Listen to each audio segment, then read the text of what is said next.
शुभ विवाह अंकिता संग श्याम। जी हाँ, अंकिता उपाध्याय की शादी हो रही है और पूरा उपाध्याय परिवार शादी के रंग में रंगा हुआ है। शादी के शुभ अवसर पर नव दंपति को ढेर सारी शुभकामनाएं देते हुए अंकिता जी के बहुत ही अच्छे दोस्त जयराज पांडे, जिला रायबरेली, अवधी भोजपुरी गायक विकास पांडे जी की आवाज में एक प्यारा सा विवाह गीत भेंट कर रहे हैं। आप सभी सुने और शादी में खूब एंजॉय करें। आसरा म्यूजिक।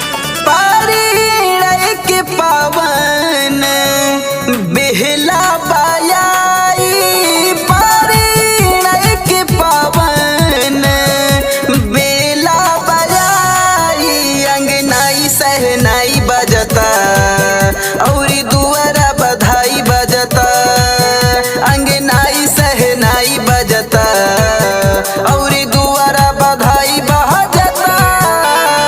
अंकिता श्याम के शादी रचाई, अंकिता श्याम के शादी रचाई, भैया संगे भौजाई नाचता, अंगनाई सहनाई बजता, भैया संगे भौजाई नाचता, अंगनाई सहनाई बजता।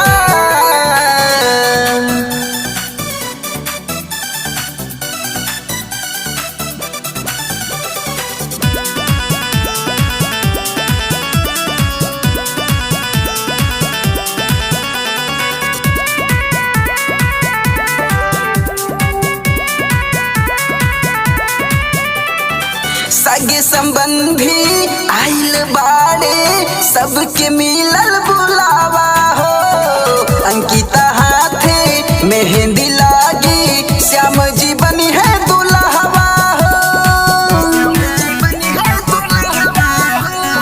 सगे संबंधी आइल बाड़े, सबके मिलल बुलावा हो, अंकिता हाथे मेहंदी लागी, श्याम जी बनी है दुल्हवा हो। खुशी के लहर आज दुआरा बछाई, खुश बड़े मम्मी पापा, चाची चाचा भाई, शुभ दिन मन भावन लगता, अंगनाई सहनाई बजता, शुभ दिन मन भावन लगता, अंगनाई सहनाई बजता।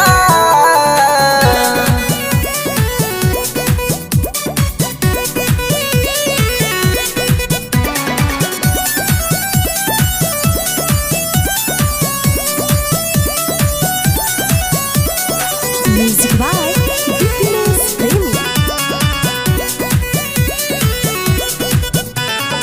सुंदर मुखड़ा सुघर सलोना, जोड़ी लागे प्यारी हो, दुल्हन जनक दुलारी जैसन, दुल्हा जैसे रघुराई हो। सुंदर मुखड़ा सुघर सलोना, जोड़ी लागे प्यारी हो, दुल्हन जनक दुलारी जैसन, दुल्हा जैसे रघुराई हो। कितना भी देखा बाकी मन नाया घाई, विधना दे यस जोड़ा बनाई, सूरज चांद के लजाई लगता, अंगनाई सहनाई बजता, अंगनाई सहनाई बजता और दुआरा बधाई बजता।